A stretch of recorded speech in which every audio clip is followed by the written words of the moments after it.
19h30, madame, messieurs, bonjour et bienvenue à tous dans cette édition d'actualité. Peintres et autres artistes de la RDC font montre de leur talent au jardin du complexe scolaire GB où sont exposées leurs œuvres de haute facture qui valent d'être visitées.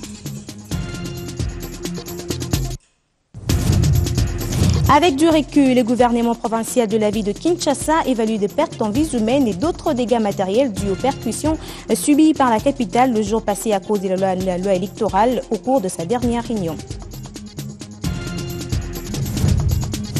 4-2, c'est sur ces scores que les Léopards de la RDC viennent de dévorer les Diables Rouges du Congo-Brazzaville, la Bata en quart des finales de la 30e édition de la Coupe d'Afrique des Nations Guinée Équatoriale 2015 et le Fauve se retrouve ainsi en demi-finale.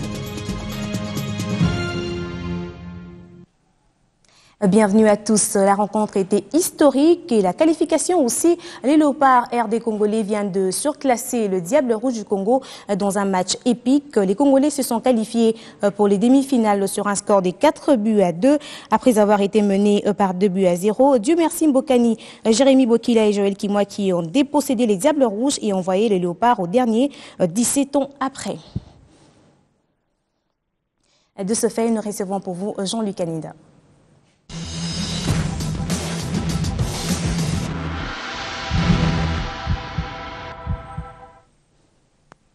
Bonsoir Jean-Louis.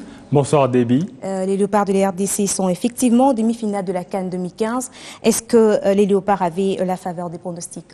Naturellement, les Léopards avaient la faveur des pronostics parce qu'en 4 confrontations, nous nous sommes imposés 2 fois, nous avons perdu 1 fois et nous avons fait un match nul. Alors là, en phase finale d'une Coupe d'Afrique des Nations, c'est la 3e victoire, donc ça fait 3 victoires à 1 plus un match nul. Donc la logique a été respectée.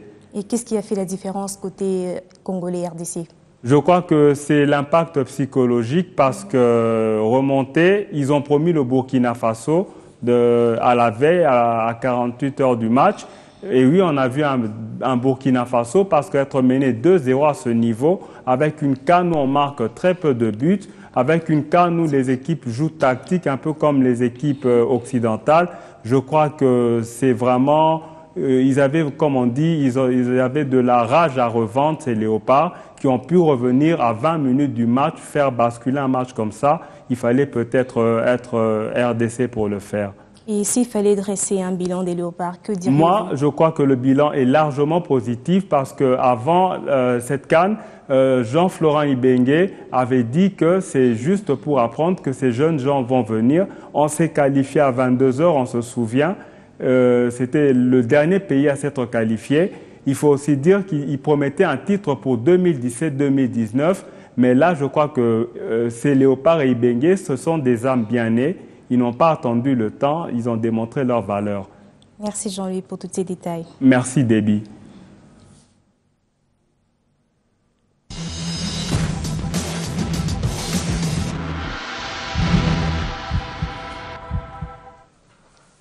Le ministre des Finances a accordé des audiences en son cabinet ce samedi, dans la matinée. D'abord l'ambassadeur de l'Union européenne en RDC, puis celui de la Grande-Bretagne. Des échanges axés essentiellement sur la gestion des finances publiques. Jimmy Loumou pour le reportage. Dans le chapitre de la coopération, le ministère des Finances met les batteries en place. Ce samedi 31 janvier, le ministre a reçu en audience l'ambassadeur de l'Union européenne en République démocratique du Congo. Vous savez que le ministre des Finances est notre interlocuteur principal pour la mise en œuvre des programmes de coopération entre l'Union européenne et la République démocratique du Congo. Le programme repose sur l'accord de Cotonou, donc la philosophie et le partenariat, la coopération. Ces programmes, ils bénéficient d'abord aux populations congolaises en l'espèce, et donc ce que nous souhaitons, c'est que ce soient des programmes qui soient, dans toute la mesure du possible, définis, pensés, exécutés et mis en œuvre par les autorités congolaises. Après, c'était le tour de l'ambassadeur de la Grande-Bretagne en RDC à franchir les portes de ce ministère. Nous sommes un bailleur assez important en tant que les programmes de finances publiques, gestion de finances publiques et aussi les projets sur le climat d'affaires. Nous avons parlé de ces 2 projets. Nous avons déjà une coopération très forte avec l'équipe de M. le ministre. Nous avons parlé de ça. Nous avons souligné l'importance de notre part aussi des échanges commerciaux, des échanges économiques et de l'investissement. L'éducation, la santé et la gestion des finances publiques marchent de pair avec le climat des affaires et le ministre des Finances l'a bien compris. Il compte continuer sur cette lancée afin de rassurer les bailleurs de fonds pour plus de financements publics. Le ministre en charge des travaux publics a inspecté cet avant-midi les chantiers immeubles du gouvernement et les 7 immeubles de la place Royale. Comme vous allez les constater, ces travaux vont bon train. La transformation des 7 immeubles de la place Le Royal a atteint sa vitesse de croisière. Les modifications par la maçonnerie finies, l'installation des câbles et autres tuyauteries également terminées, l'heure est aux touches de finition. En compagnie du directeur général du bureau central de coordination, Fridolin Kaswechi, ministre en charge des travaux publics, a visité ce site l'avant-midi de ce samedi 31 janvier. Ici seront installés d'ici quelques mois pas moins de 12 ministères et leurs administrations. De l'autre côté du boulevard, sorti des terres il y a quelques mois déjà, l'immeuble du gouvernement trône, défiant les environs du haut de ses 9 niveaux. À l'intérieur, le ministre et sa suite se rendent compte de l'évolution. Plus question de faire les escaliers, les ascenseurs sont déjà opérationnels, le service froid aussi. L'entrepreneur s'attelle depuis quelque temps à l'installation des cloisons en matériaux synthétiques très adaptés. Un autre lot de matériel est déjà à Matadi et devrait rejoindre le chantier au courant de la prochaine semaine.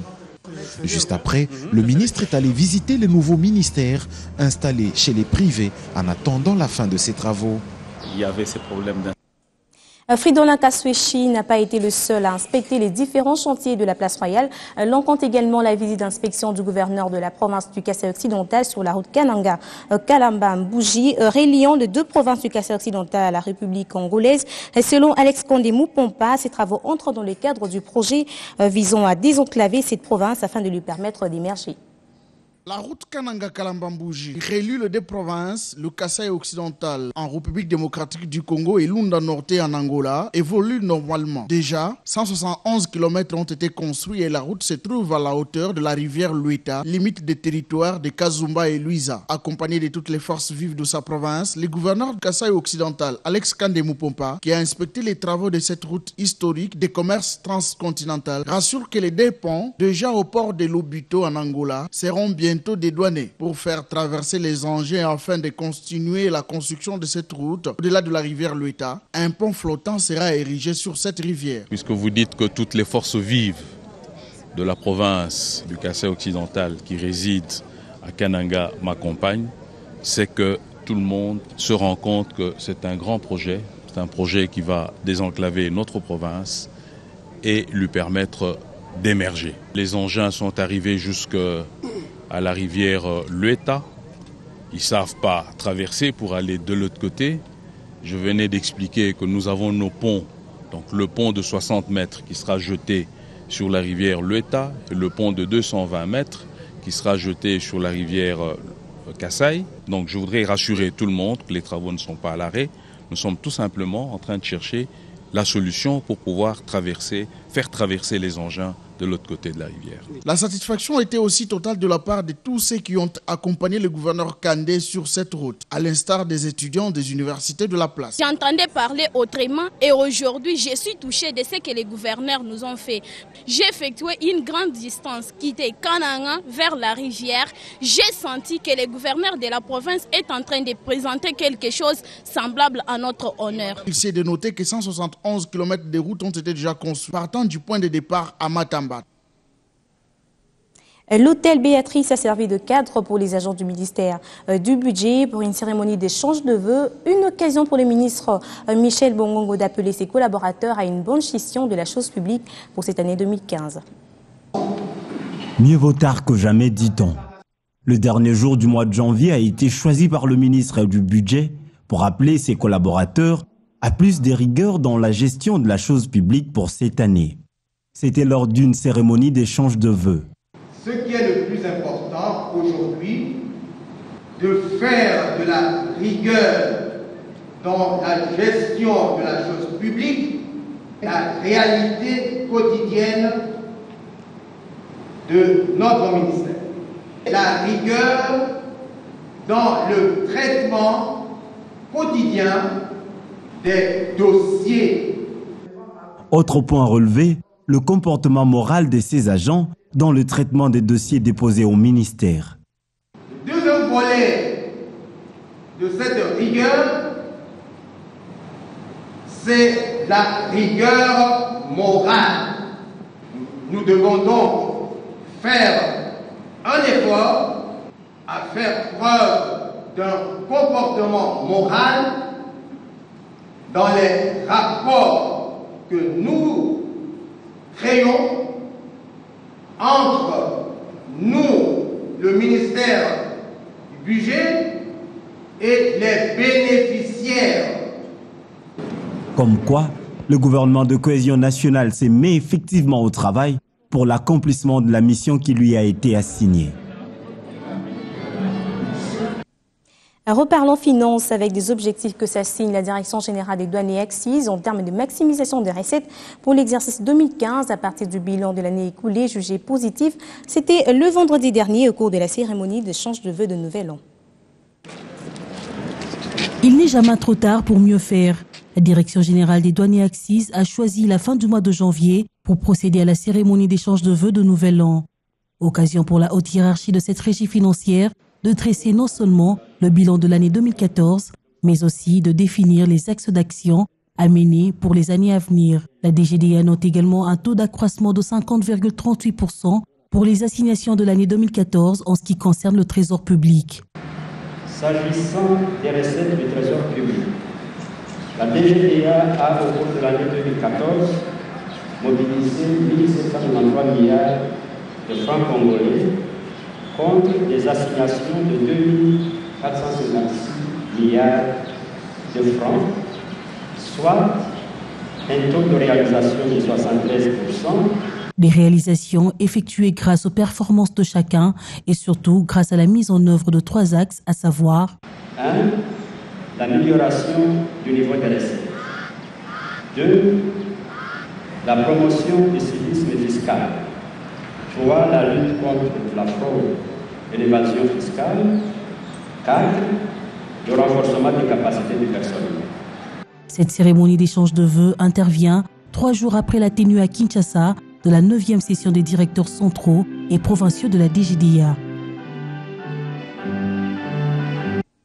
Les derniers incidents survenus à Kinshasa suite à la loi électorale, la poursuite de l'opération de remise contre paiement des motos saisies et placées dans les fourrières ou encore la mise en œuvre du projet carnet de santé dans les établissements scolaires. C'était là quelques points évoqués lors du conseil de ministres du gouvernement provincial de Kinshasa. On écoute Thérèse Olinga, Kalunda, porte-parole. L'exécutif provincial exprime sa compassion à l'endroit des familles victimes des conséquences dommageables des actes incontrôlés.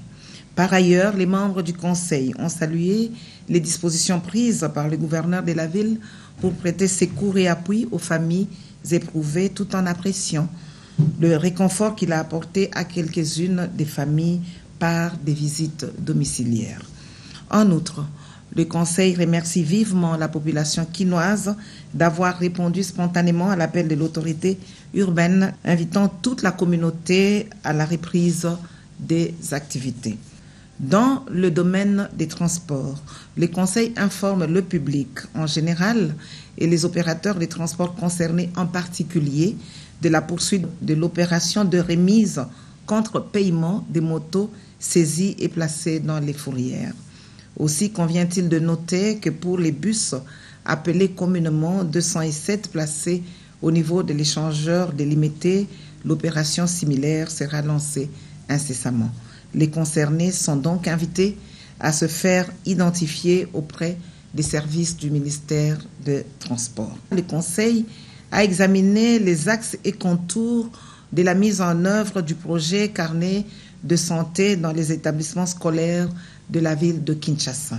À ce sujet, et prenant en compte la politique d'allègement des frais à charge des parents et considérant la complexité de sa mise en œuvre en toute équité à court terme, le Conseil a décidé d'une part de son retrait de la nomenclature des frais scolaires exigée par l'arrêté numéro 187 du 16 septembre 2014 portant fixation des frais scolaires des établissements publics d'enseignement maternel, primaire, secondaire et professionnel de la ville de Kinshasa pour l'année scolaire 2014-2015 de l'autorité urbaine et d'autre part du remboursement des frais ainsi perçus aux parents.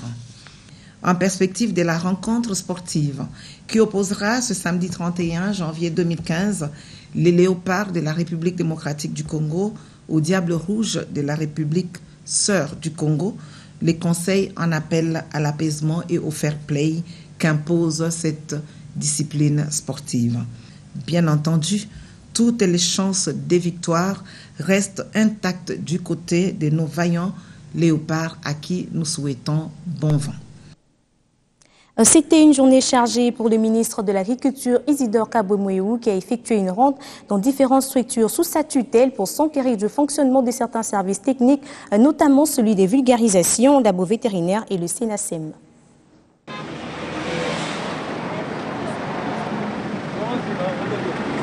Booster les secteurs agricoles congolais en vue d'offrir au pays une place de choix dans ce domaine, une mission à laquelle se confie le ministre de l'Agriculture, Pêche et Élevage. Pendant 2 jours, Kaboué-Moïou a fait une ronde à travers certains services techniques sous sa tutelle, notamment au laboratoire vétérinaire et au SENASEM. Un seul et même message partout où il est passé, l'appropriation de la vision du développement du secteur par tous les agents, exhortés à apporter leur pierre à l'édifice. La mission que nous avons, elle est très importante. Nous devons donner de l'emploi agricole à au moins 75 000 millions de Congolais. Nous devons donner à manger, combattre la pauvreté. Dans le milieu rural, c'est avec vous, ce n'est pas moi seul. Donc j'ai besoin de tout le monde, du secrétaire général jusqu'au huissier. Des visites d'inspection qui ont également permis au ministre d'échanger avec ses subalternes en vue de trouver des voies et moyens permettant à l'agriculture d'être ses réels moteurs de croissance. Nous allons nous rendre au jardin du complexe GB où une série de tableaux y sont exposés. Des portraits et représentations du génie congolais mis en valeur pour une exposition qui devra fermer ses portes le mois prochain. Découvrons ces belles images dans ce reportage. Guilain Kababindi.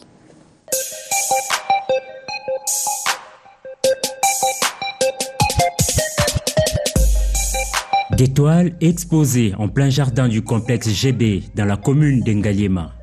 C'est une 60aine de représentations diversement imagées qui s'imposent dans ces cadres à ciel ouvert. Un choix du site pas du tout fortuit. Le site de GB est l'expression de ce qu'il y a comme influence. Nous avons un restaurant ici de la famille Bemba. Nous avons Shoprite, pour ne pas les citer. Ce sont des établissements qui drainent un grand monde.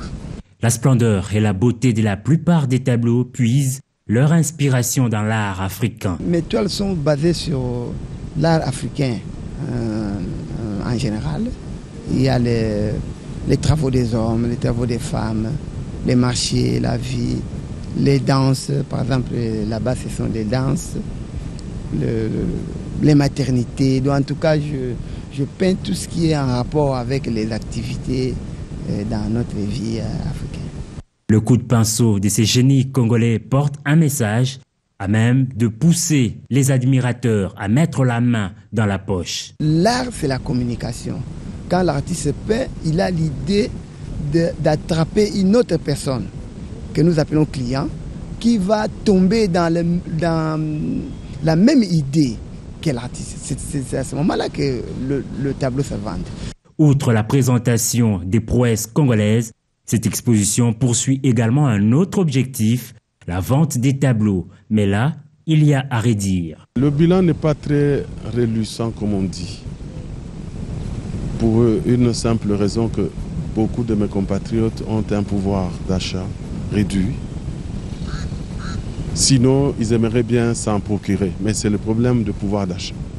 Et je crois bien que notre pays, comme il est en train d'aller de l'avant, le Congolais moyen aura l'occasion de s'offrir un tableau. Ouvert au public et aux étudiants de Beaux-Arts, cette exposition devra fermer ses portes au cours de ce mois de février.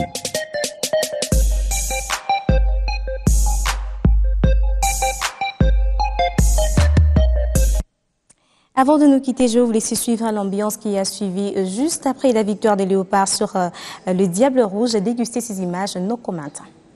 Difficile. Et là, il est parti, voilà. Bokani qui réduit la marque.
C'est par cette ambiance que nous mettons fin à cette édition d'actualité. Merci de rester branchés au programme de BUN.